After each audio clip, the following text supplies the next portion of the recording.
Okay. Okay, update tayo sa ZLT, ano itong model na to, T6RA yung sa dito modem. Um, Ubos na yung ganito nila. Pag bibili kayo nito doon sa online sa TikTok, I think wala na silang ganito. Yung meron sila is yung malaking ano na, yung parang ano, malaking malaking modem yung dito. So, but before that, teka lang. Sasagutin muna natin yung ano, yung mga tanong dito kasi ang tagal na nito, hindi ko pa nare-replyan kasi medyo na busy lang. Pasensya na po. Okay. So, so nagtanong si ano Ellie Meister, sabi niya pa tutorial naman quiz kung paano patayin yung 5G para maging stable yung 2.4G. Yung sa akin kasi walang light indication yung signal pero may signal naman siya. Pwede bang magtanong sa iyo through message? Okay. So, ang gagawin mo lang dito is punta ka dito sa Wi-Fi um, dashboard mo dito sa dito admin dito sa 192.168.8.1. Ito yung dashboard mo, dito mo siya na makikita. Tapos dito sa may Wi-Fi, and then dito makikita mo yung 2.4 dito sa gilid. Tapos dito ka sa may Wi-Fi. Tapos ito yung function. Yan. So dito lang siya naka-on or naka-off dito sa may gilid. So ito kasi ang ginawa ko is pinatay ko na lang tong 5G Wi-Fi niya, 5 GHz Wi-Fi niya kasi dalawang ano tong ganito eh. Ayan oh. So minsan nag-yellow siya, minsan green. So napansin ko lang dito sa modem na to is mabilis siyang maglipat-lipat ng bands. So sa lugar ko like hindi pa 5G yung area namin, 4G pa lang. And green na naman siya. So, napansin ko lang dito is malimit siyang or ano ba yan, madalas, yun pa yun, madalas siyang nagpapalipat-lipat ng bands. Kaya ito siguro yung dahilan kung bakit medyo mahina siya for yun, mabilis kasi siyang maglipat-lipat. Napansin ko lang talaga for the past few days and weeks na ginagamit ko siya. So, like sa area namin, going back, band 1 kami, band 28, band 41. So, hindi pa 5G yung area namin ng D2 network. So, yung malakas sa akin dito is yung band 1 tsaka band 41. Okay din naman ng band 28. So, yun, malaki naman, mabilis sila. So, yun. Well, actually, nagagamit ko din naman siya. Ang kagandahan lang talaga dito is handleable talaga siya. So, magaan lang siya at portable. Madali siyang dalhin kahit saan. Yun. So, etong patayin mo lang dito yung 5G. Going back to your question, patayin mo lang tong 5G Wi-Fi ha. We're not talking about again, magkaiba yung 5G na signal ng dito, yung sa mismong network data, at iba din yung bino-broadcast ng 5G gigahertz Wi-Fi, okay, ng device na to. Okay? So again, ang device na to, nagbo-broadcast siya ng 2.4 gigahertz, which is yung malawak, and yung 5 gigahertz Wi-Fi. Okay? So, okay, malito. Then, actually, na-discuss ko na to sa iba kong video. And then, i-off mo lang to dito. Ayan. Tapos, save ka. Yan. Tapos, napansin ko din, pag naka-on kasi siya, itong dito sa my 5 GHz Wi-Fi niya, mabilis ako ma-disconnect sa Wi-Fi. Bigla na lang napuputol yung Wi-Fi ko. Bigla na lang siyang hindi na connected. Tapos mamaya ko connect na naman. Ito siguro yung downfall ba tawag? Or downside ng modem na to. Kaya, ang ginawa ko talaga as a fix fix sa issue na to is ginawa ko is 2.4 gigahertz lang. Pag kinlik mo kasi itong Wi-Fi optimization, pagko-combine niya yung dalawang 2.4 GHz tsaka 5 GHz na Wi-Fi. So, siya na yung mamimili. So, again, this is just based off my own observation and experience about sa modem na ito. Okay? So, mas okay kung i-turn off na lang yung 5G na Wi-Fi. Magkaiba din kasi itong nasa network na itong network mode. Ayan, 5G standalone only and 4G only. Magkaiba to sa Wi-Fi na binobroadcast. Ito naman kasi network to eh. Yung nasasagap ng modem from the tower. Okay? So kung hindi, mas okay kung set mo na lang siya sa automatic. Okay? So meron kasing iba na sabi nila na hindi daw sila makasignal, laging red, ganito, ganyan. So try nyo pong i-reboot. Pag i-reboot tong modem na to, and then reboot meaning restart nyo, patayin nyo, tapos on nyo ulit. Tapos tignan nyo yung network mode, baka naka 5G SA only. So wala talaga siyang, hindi talaga siya magsisignal kung hindi 5G covered yung area ninyo. So kung 4G only, 4G din lang siya, pero mas okay kung i-automatic na lang. Tapos save. Okay? So yun. Ganun lang yung mag-off nung Wi-Fi. So, dito ka sa Wi-Fi na option, tapos dito sa may 5G Wi-Fi, tapos dito, most probably naka-on yan sa'yo, i-off mo lang, toggle mo lang to dito sa may kanan, tapos save, then magre-reboot yung Wi-Fi niya. Okay, the next is, paano po i-open line ng ZLT? Nasagot ko na po to. Wala pa pong open line nito eh. And then, next is by the way, from Alan Landok 4284 yon. Paano daw i-open line yung GLT? Wala pa siyang open line. Antenna modification pa lang. Katulad nung mga ganito kong modified ports. So, the next question is, may tutorial po ba sa pagkabit ng custom antenna at shop at saan mabibili? Nandun po siya sa iba kong vlog po. Nandun po siya. Makikita pa-check na lang po dun sa mga videos ko. Nandun po siya yung may tutorial ng pagkabit ng external antenna at nagbigay din po ako ng link doon kung saan kayo makakabili. That's from Dusty Luna Blue. Okay. So, si Romnick Hormilio SA6658, sabi niya, boss, may 5G area naman dito sa amin, but blue pa din ang indicator. Di ba dapat green kung 5G, but always blue lang? Scam ba itong modem ng Wi-Fi ng dito? 5G naman yung dito. Okay. So dito kasi hindi ko sure kung pag 5G ba ay blue. Parang nasagot ko na to dati Alam ko pag blue siya dito, ibig sabihin nandun yun sa manual. Wait lang ha. Okay, yes, tama po. Pag 5G area, dapat based sa manual niya is itong network indicator na to. Ayan. Ito yung network indicator. So kapag blue, ibig sabihin ay 4G data, and then green ang 5G. But hindi ko alam kasi hindi ako ang nagmamanage ng network ng dito. Baka excuse me.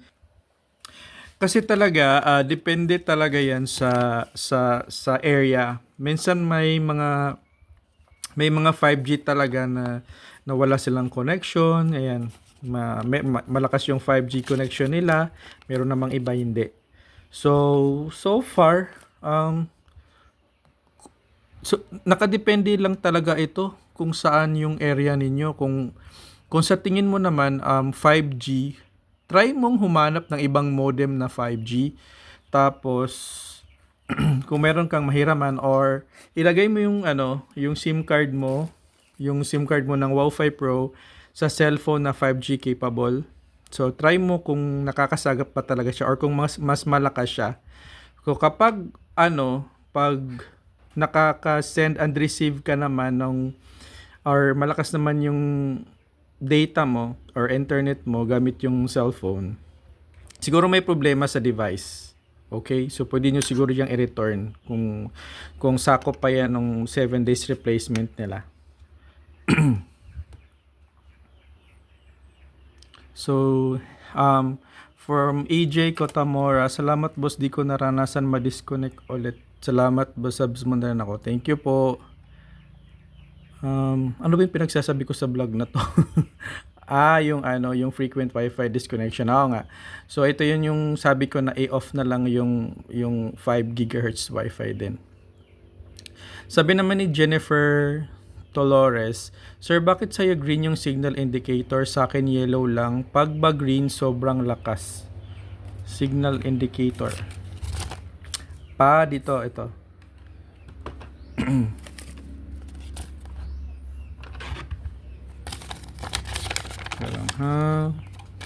Ano bang sabi dito sa manual? Okay, network status indicator and then signal strength indicator. Yung number 8. So, ito. Yung ibig niyang sabihin, guys, ay dito. So, sabi niya, ba't to sa akin green, yung sa... Okay. Kapag, ayan, nag-yellow na siya. Pag nag-yellow, ibig sabihin, mahina yung SINR niya. Tingnan nyo, ha. Humina yung SINR niya. Tingnan natin. Ayan. Kapag yung SINR niya is nagiging 10 dB na lang pababa, kasi ang malakas na signal indicator pag ito, pag nag-18 something, bilis siyang mag-green eh. Pero dito, 18, ayan, nag-18 na naman. Ayan, green na siya. See? So, kapag nag-10 yung SINR niya dito, tingnan nyo. Nagit siya ba? Teka lang, wait. Tuturo ko na lang. Teka lang. Ito. Ano ba to? Ayan. Dito na lang. Ayan. Ito yung sinasabi ko na SINR. So, kapag 17, kapag 11, I think 11 or 12 and up, green to. Green. Kapag 10 below, ibig sabihin, mahina yung, humina yung network. Okay? Pero okay pa din naman yung 10 kasi kapag browse ka pa naman, ayan biglang yellow na naman siya. Nag-yellow siya kapag minumove ko yung modem ng ganyan. So, mas okay kasi kapag nilagay mo siya sa mataas na part ng bahay nyo or mas okay kung ilagay nyo siya sa or mag-modify kayo ng external antenna nito. Katulad nung dito, yan, i-modify ko para mas stable yung signal niya na nakukuha. Kasi, again, napapansin ko itong dalawang antena na to is mahina siya sumagap ng signal. So, mas okay kapag i-modify nyo na lang to siya. Well, just my advice. Pero alam nyo ba guys, ito itong itong ganitong modem, mas bihira ako ma-disconnect nito compare dito. 'Di ba ito yung mahal, parang kano ba to? 1,200 plus depende sa TikTok kasi ako bumibili kasi minsan mababa yung price. Tapos 'di ba ito yung sa Lite? Pwede naman yung SIM card nito ilipat nyo dito pag meron kayong mga ganitong modem. Napansin ko dito is mas okay siyang gamitin ito para sa akin lang, hindi ako nadi-disconnect sa Wi-Fi nito at bihira akong mag-loading sa ano na to. Magkaiba kasi ito ng brand eh. Magkaiba sila nung ito naman is SLT 728. So magkaiba sila nung brand. So nung ginamit ko to, itong SIM card nito, sinalpa ko siya dito. Okay yung Wi-Fi ko, pero again, this is just for moderate use. I think mga 5 users to 10, mga ganyan. So, hindi ko siya recommended kung may bala kayong ilagay or mga heavy users or sa piso Wi-Fi, hindi siya recommendable kasi siya, for lang talaga, for moderate use lang, for pangbahay, mga ganyan. Okay? So, okay din tong gamitin. Tsaka meron din 'tong puwedeng paglagyan ng external antenna, mag-vlog na lang ulit po ako dito. Madali lang siyang kabitan ng external antenna dito, as in yung board kasi nito sa loob nakaganyan lang ta's nandun lang yung dalawang lalagyan niyo na lang siya ng SMA. Tapos yun na, magbutas na lang kayo somewhere dito. Tapos hindi na 'to gagana 'tong dalawa. Okay, well anyway, another topic na yan. Okay, so moving on. So dito naman tayo sa okay. Bakit sa amin yung signal indicator laging walang kulay kahit may SIM naman? Try nyo pong i-restart yung device tapos check nyo yung mga settings ng network. Login kayo sa dashboard, yung network mode, set nyo na lang to sa auto, baka kasi naka 5G tapos hindi naman pala 5G yung area. So yun, make sure din na nakakasagap kayo. Kasi guys, syempre pag bibili kayo ng mga modem, or make sure na may signal talaga sa area ninyo. Hindi naman pwede porket bumili ka nito, example, wala talagang dito sa area ninyo. Tapos bibili kayo ng dito, hindi yan magkakasignal kasi syempre para din itong cellphone, para din yung mga cellphone nyo, kung hindi nakasagap ng signal, wala din talaga siyang masagap. So, yan. Unless na lang kung mag-modify kayo ng mga antena, ganyan. Again, check. Again, depende talaga sa area nyo. Okay? So, try nyo na lang po na i-restart tapos check nyo yung dito sa network mode. Ayan. Sa ganyan din sa akin, idol, nawawala. Oo, nagdi-disconnect talaga siya. Ito, nagdi-disconnect yung 5 GHz wifi niya, kaya mas okay na i-on na lang yung 2.4 GHz. Okay. So pa-update kami, idol, balak kami next month. Uy, pasensya na, 1 month ago na 'tong tanong. Baka nakabili na kayo. Kailangan ko kasing magtrabaho muna or mag-ipon muna ng pera. Kasi hindi pa naman tayo monetize. Tsaka na siguro ako araw-araw mag-upload kapag monetize na tayo at may mga pambili na tayo ng mga kung ano-anong modem at bubuting-tingin na natin.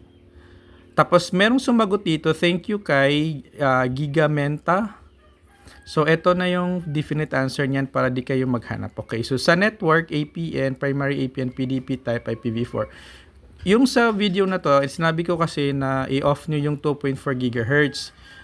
Which is working naman sa akin. Kapag hindi naman working sa inyo at nag-frequent disconnection pa rin kayo, or lagi kayo nagdi-disconnect, sundan nyo lang tong sinabi niya, tapos sabi niya, sa network APN, primary APN. So dito daw. So network, hanapin yung network, tapos dito yung APN.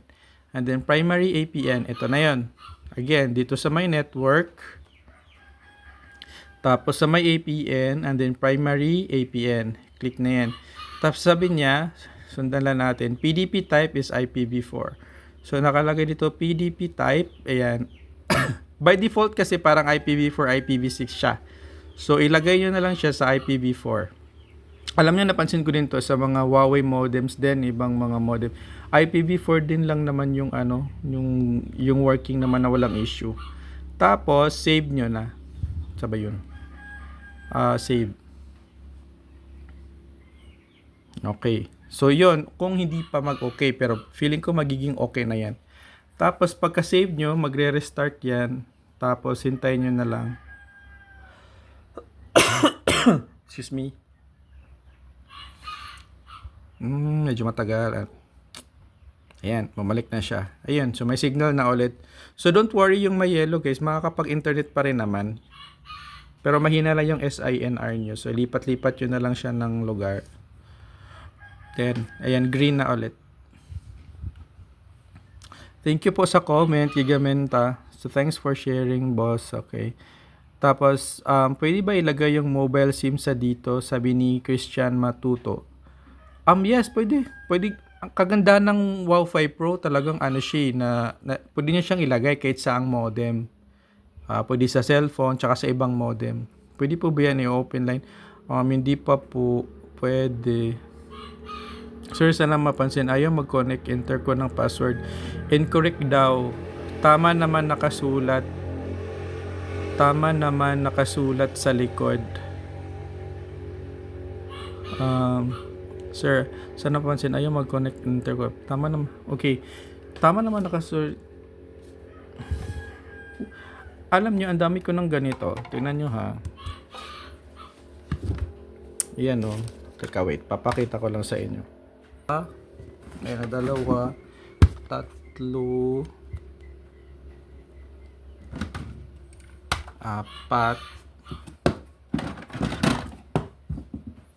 5. Ayan. Wala na ba? Wala na. So, may 5 akong ganito. May 5 akong ganito. So, ayan, nasabihin. Pero, alam nyo, dito sa likod na to, yung nakalagay dito na may mga, ayan, never pa po akong nagkamali. Lahat po ng nasa likod na to, 5, working po siya talaga. So, it's either, baka na mistype nyo lang po yung password or make sure na tama yung pagkalagay nyo ng password. Kasi never naman to siyang nag-failed eh. Kung bago pa lang siya, tapos try nyo lang pong i-reset ulit. So, pagka-on nyo, may reset button dito. I-hold nyo lang siya ng mga 20 seconds hanggang siya mag-reboot. And then, ulit yan. Make sure dito kayo nakakonect sa SSID niya. Baka kasi ibang SSID yung pinagko-connectan nyo ha. SSID, ito yung Wi-Fi name niya. So, make sure na dito kayo magko-connect. So, kunyari, ganyan. So, ito yung Wi-Fi key niya. Never pa akong hindi gumana or never pa ako naka-encounter ng ganito na hindi gumana yung mga Wi-Fi key niya. So, make sure na tama yung pagka-type ninyo and yun, gagana naman siya. Okay. Next is, pwede ba i-reset yung modem? Yes or hindi? Yes, pwede naman po. Magde-default lang po siya. Magde-default lang po siya to factory setting. So, yun. Tapos yung dito na yung susundan nyo sa likod. Yung may mga login dito na details. Sabi, okay, last question na tayo. Masyadong mahaba na yung vlog. Hello sir, as lang po yung dito Wi-Fi Pro ko po. Ganyan, hindi ko po siya maloadan. Binigyan lang ako ng refund. Kaya hindi ko po alam paano ko siya maloadan at na-register ko na rin po. Pero ngayon, try ko sa CP ko. Nakalagay not set. Ano po kaya ang dapat gawin ko? Sana ma-notice ko ya. Okay. Hello sir, ko lang po. Yung dito Wi-Fi po ganyan. Hindi ko po siya maloadan. Yung app ng dito, yung app ng, ilagay mo lang siya sa dito na ganito. Ilagay mo lang siya sa dito, tapos mag-connect ka ng wifi niya, tapos mag-login ka dun sa may app ng dito, tapos makikita mo kung ano yung mga promo na pwede lang sa Wi-Fi Pro. Yung magkaiba kasi yung iba't ibang SIM card, iba't ibang promo. So, sa Wi-Fi Pro kasi, meron lang siyang 490, 790. 490 ba yun? 490 at 790. Yun lang yun. Yun lang yung promo niya. Yung 15 days tsaka 30 days na 790. Hindi ko po alam paano ko siya maloadan at na-register ko na rin po ito. Ngayon, try ko sa CP ko. Nakalagay not set. Kasi hindi mo talaga makikita yung number dyan sa CP. So, mas okay kung ilagay mo siya dito, tapos mag-connect ka. Sasabihin naman ng modem na to na wala kang load. So, tapos magfa-flash yung number mo dun. Tapos kopyahin mo na lang. Okay? So, ayun lang po for vlog for today. Mag-vlog ulit tayo ng iba pa. Tsaka, meron din pala akong binili yung, wait lang. Mag-upload na lang ulit ako ng panibagong vlog. Teka lang. Okay, so update na lang ulit ako ng ibang vlog. Ano itong modem na to eh? Ito yung bago nilang actually luma na tong modem na to. So obserbahan ko pa to. Ito yung 'di ba may ganito tayo. Ganyan. Tapos meron na siyang yung ganito na modem. Ayan. Diba ito na yung parang free modem nila pag bumili ka. Pero 15 days sa Wi-Fi Pro. Pero 15 days lang yung SIM card nito. Okay, so sa next vlog ko na lang po ulit to. Thank you po. Bye-bye.